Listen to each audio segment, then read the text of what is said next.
Hello and welcome to this Introduction to Cultural Studies lecture on NPTEL. So we're looking at now, at the very beginning of this particular text, Butler had talked about representation, naturalization.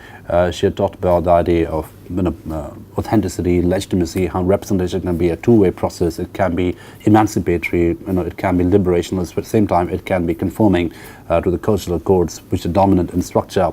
And she had also looked at the way in which the body emerges as a site which can consolidate representation as well as subvert representation. So the body becomes potentially a subversive site as well as a site where it can be a passive receptacle as well. And she says it's crucial to understand the body as not a passive receptacle to dominant discourses, but a site that can contest those discourses through process of embodiment, through process of performativity, etc. Now she goes on to talk about the boundaries of analysis over here, and this is highlighted on the screen, where she says the boundaries of analysis suggest that the limits of a discursively conditioned experience, these limits are always set within the terms of a hegemonic cultural discourse predicated on binary structures that appear as the language of universal rationality. Constraint is thus built into what the language constitutes as imaginable domain of gender. So the entire idea of universal rationality, or the language of universal rationality, becomes a very important way to restrict subversion, to limit subversion, and to limit analysis, because she goes on to say the boundaries of analysis are actually embedded in the discursively conditioned experience. So the discursively conditioned experience obviously is overdetermined by discursivity, is overdetermined by dominant codes, and those dominant codes legitimize themselves through using a rhetoric of the language of universal rationality, which obviously is a construct. And again, we are back to this idea of universalizing, and Butler had warned us, as we examined in the previous lecture, of any universalizing tendencies in way of looking at patriarchy, in a way of looking at femininity or masculinity or gender, etc.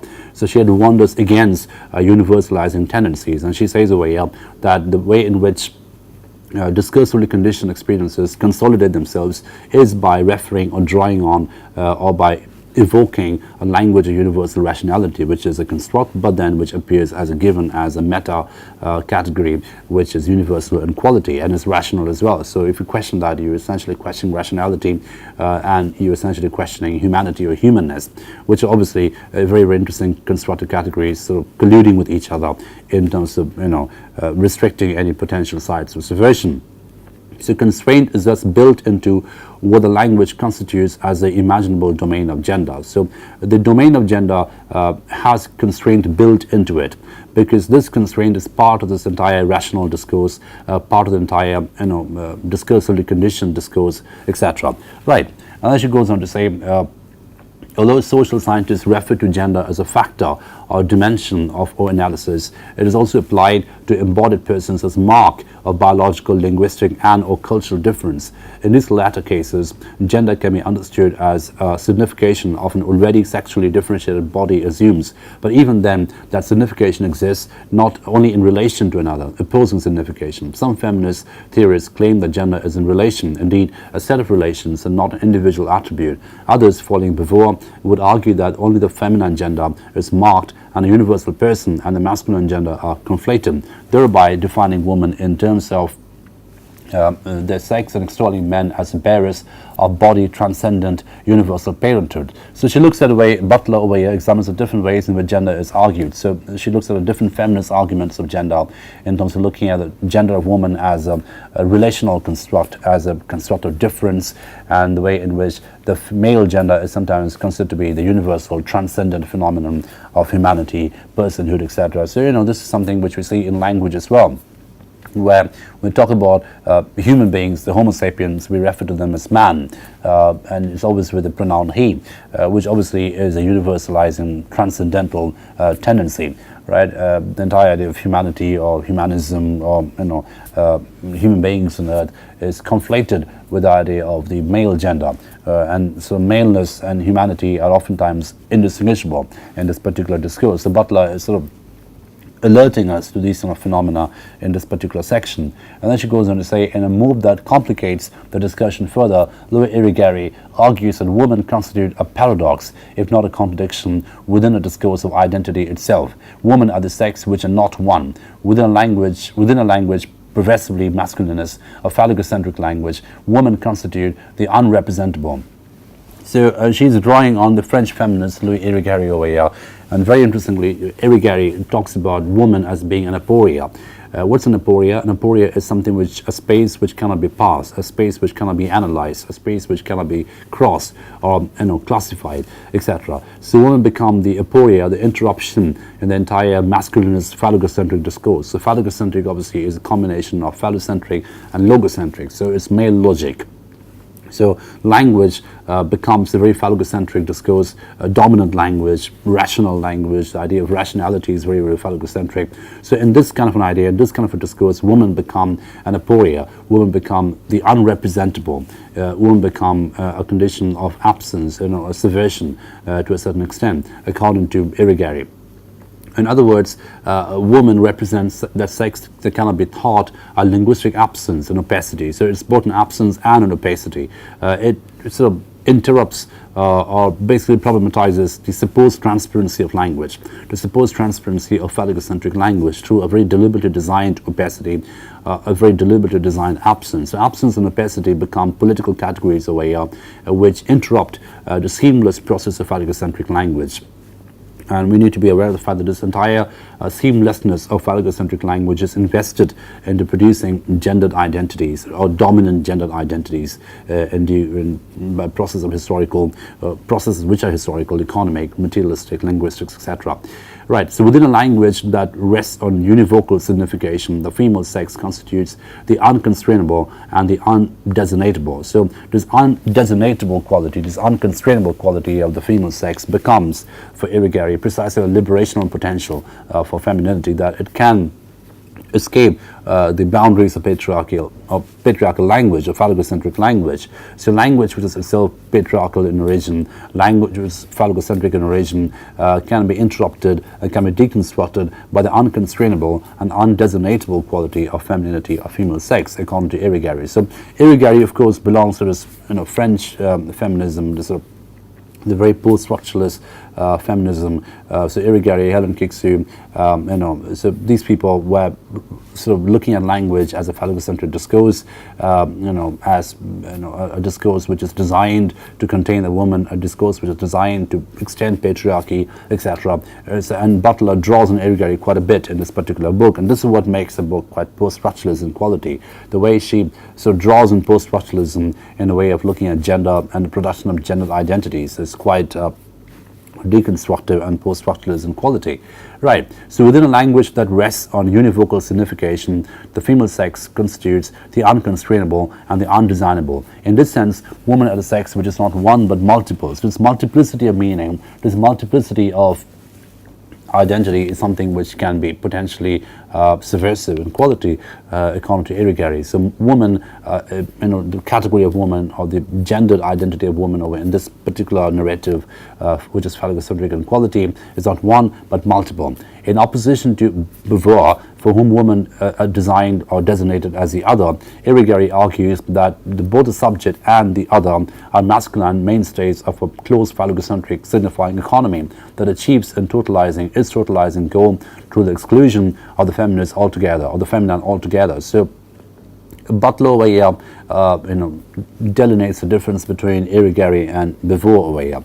For Beauvoir, in a woman are the other, and Beauvoir basically celebrates the otherness of the woman, which she notices, which she reads or investigates or examines as a subversive side. But for Irigaray and for Butler over here, the other two is embedded in a patriarchal discourse. So the other is obviously relational in comparison or apropos of the main centrist idea of patriarchal phallocentricity. So that is not subversive enough for Irigaray or Butler over here. So rather than looking at a woman as the other, Irigaray would argue the woman could be seen as a problem, a paradox, the unrepresentable in the phallocentric discursive formation.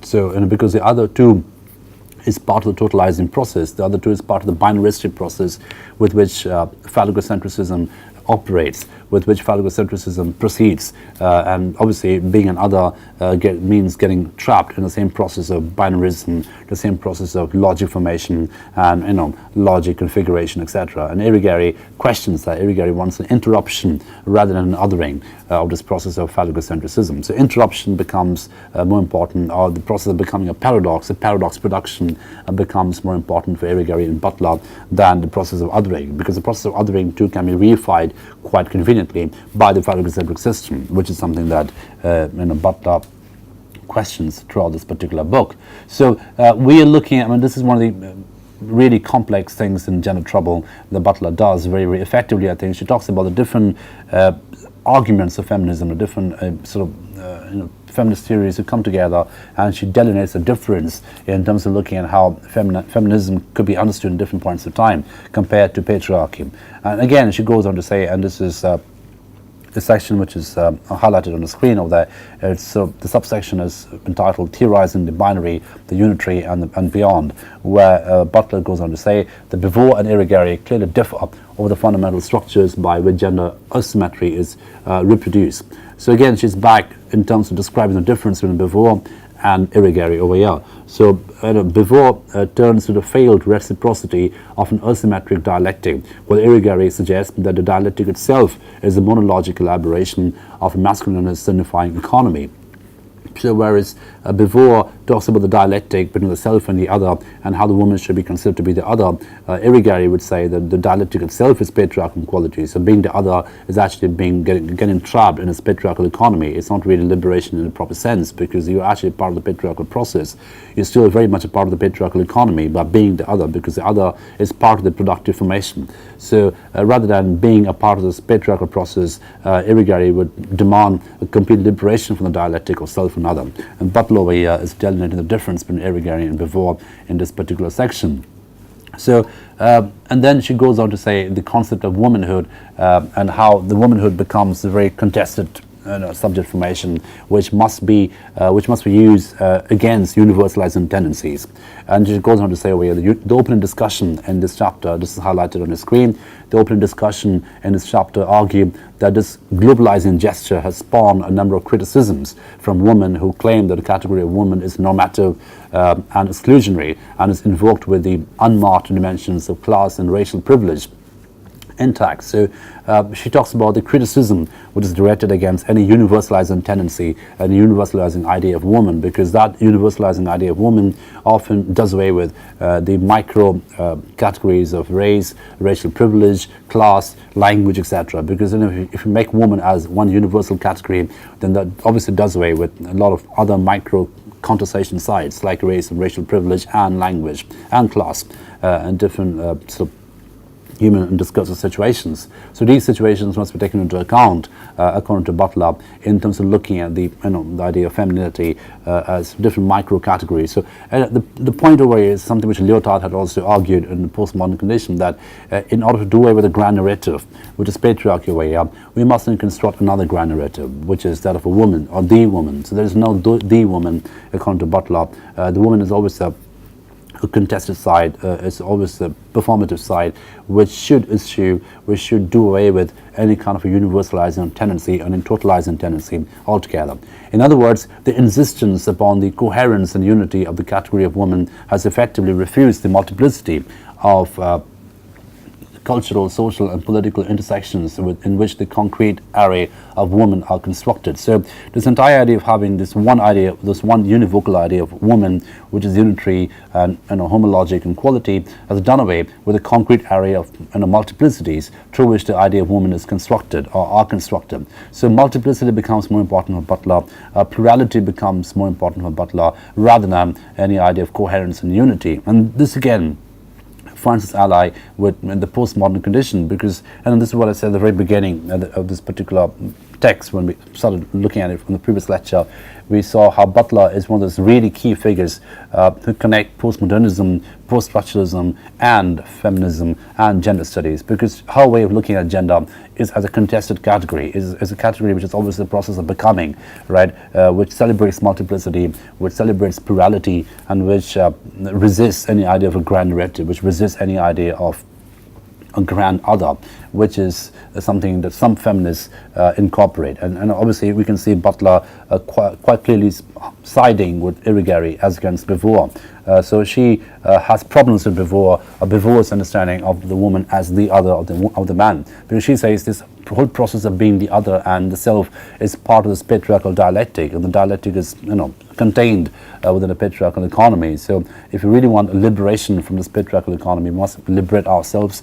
The women should liberate themselves from this dialectic altogether. Okay, so multiplicity becomes a very important category for Butler, and obviously she's drawing on the French feminists in this particular case. And then this particular section, which is on your screen, is very, very important, and she talks about the very discursive quality of dialogue, because dialogue, oftentimes dialogue is used as a marker for liberation, as a marker for emancipation, as a marker for true radical systems. But she says dialogue actually can be quite discursive in quality. Dialogue can actually be part of the discursive conforming quality. Dialogue can actually conform to status quo rather than liberate itself from the status quo. And how so? And she goes on to say, highlighted on the screen, the very notion of dialogue is culturally specific and historically bound. And while one speaker may feel secure that a conversation is happening, another may be sure it is not. The power relations that condition and limit dialogue possibilities need first to be interrogated. Otherwise, the model of dialogue risks relapsing into a liberal model that assumes the speaking agents occupy equal positions of power and speak with the same presuppositions about what constitutes agreement and unity, and indeed that those are the goals to be sought. So this, I think, is a really important section. It's often overlooked in Butler's works. Her deconstruction of dialogue is very important, because she says dialogue can be very quickly consumed by this entire liberal patriarchal economy, where you can have this very easy association between dialogue and agency, where you can just say that if you have a dialogue going, that means everyone's equal, that means the solution is being arrived at, an agreement is being arrived at, etc. But she says that the more important question is, when a dialogue is happening, the power relations which limit and conditional dialogue possibilities need to be interrogated first. So obviously when there's a dialogue happening, there are different human subjects inhabiting different human conditions, and that subject position, those subject positions, those processes of inhabitions need to be examined and interrogated before we interrogate the dialogue, because a dialogue can just be it can be a covering mechanism, really. It can be a mechanism through which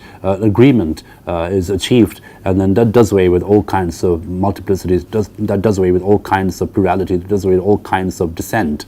So dialogue can be used as a tool and instrument to sort of resist dissent. It can be used as an instrument to kill dissent.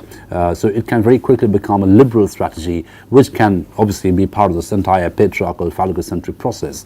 And Butler obviously resist this kind of easy liberal meaning of the dialogue and liberal understanding of the dialogue. And she says before we really give too much credit to dialogue, we must spend some time looking at the power relations, the discursive relations across the different agents in a dialogue, right? Unless we do that, unless we question, unless we examine the possibilities and the limits of a dialogue pertaining to different human subjects who are participating in the dialogue cannot be seen as a liberational strategy at all. So it can risk relapsing into a liberal model, and this is what you say over here on the screen. It can risk relapsing into a liberal model that assumes that speaking agents occupy equal positions of power. And this assumption that just because the dialogue is happening, all speaking agents occupy equal positions of power, that's a very erroneous assumption, according to Butler.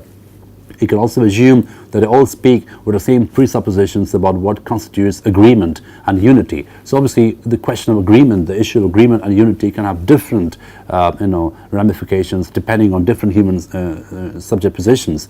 But one of the risks of a dialogue is it can become a totalizing tendency, where it can have a universal idea of agreement, a universal idea of unity, just because the dialogue has happened. So she wants to break dialogue down into a micro model rather than some kind of a grand narrative of resolution. So dialogue becomes a very contested category in Butler's analysis.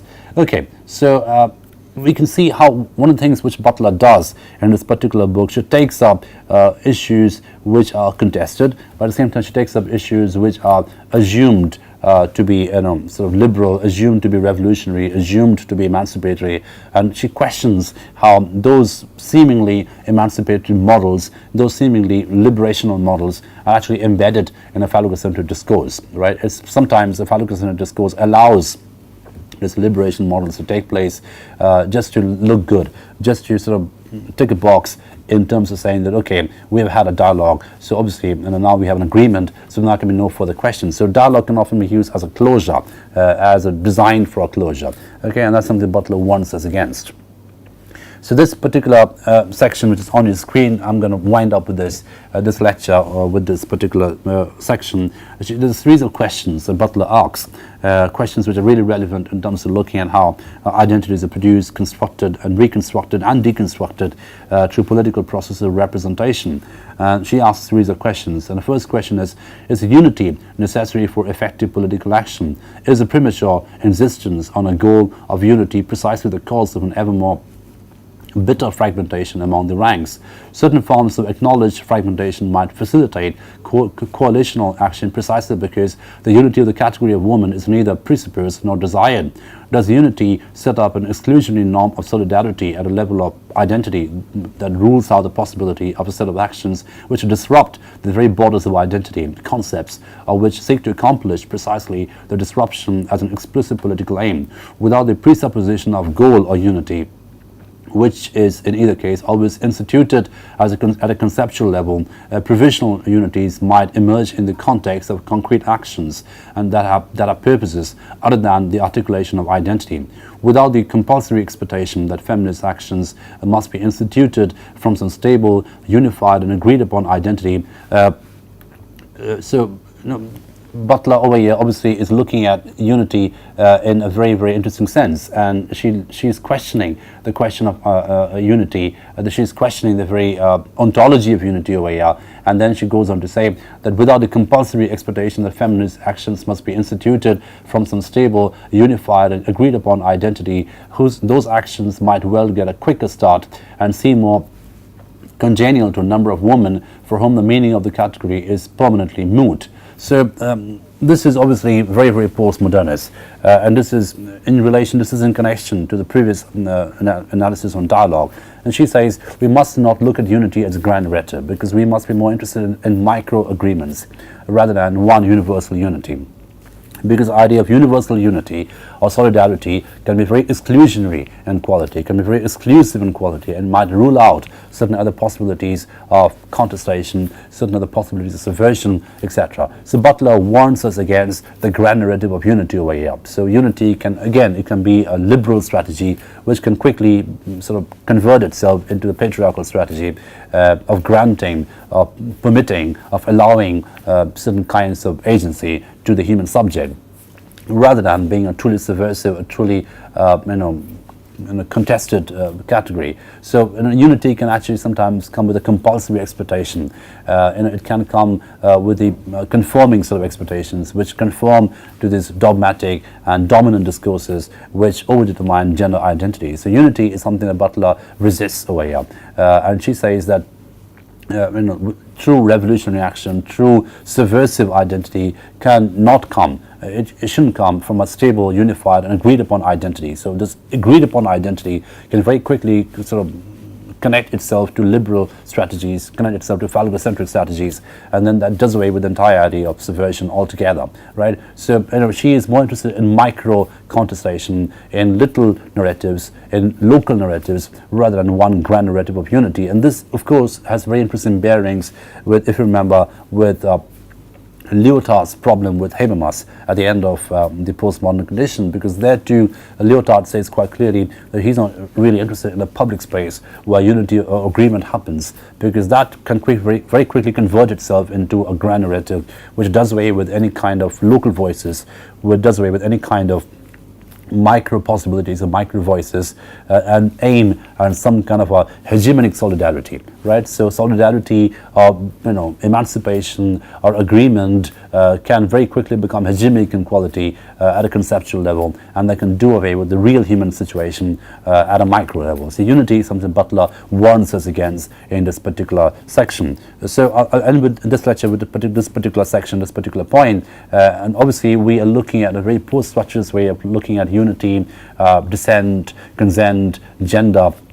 So these terms are broken down by Butler and deconstructed by Butler, and she is sort of constantly warning us against how these seemingly liberal, revolutionary, subversive terms can actually become very handy instruments in the umbrella term of dominant discourses, in hegemonic discourses, and this can actually become very quickly consumed by the status quo unless we are really sort of resisting it, unless we're really cautious of this kind of unity, unless we're really aspiring for micro consensus, for micro agreements and disagreements. Unity can actually be a very risky business because it can be very quickly be reified into a grand narrative, which Butler obviously warns us against in Gender Trouble. So I conclude this lecture today with this particular section, and we'll continue with this in the lectures to come. Thank you for your attention.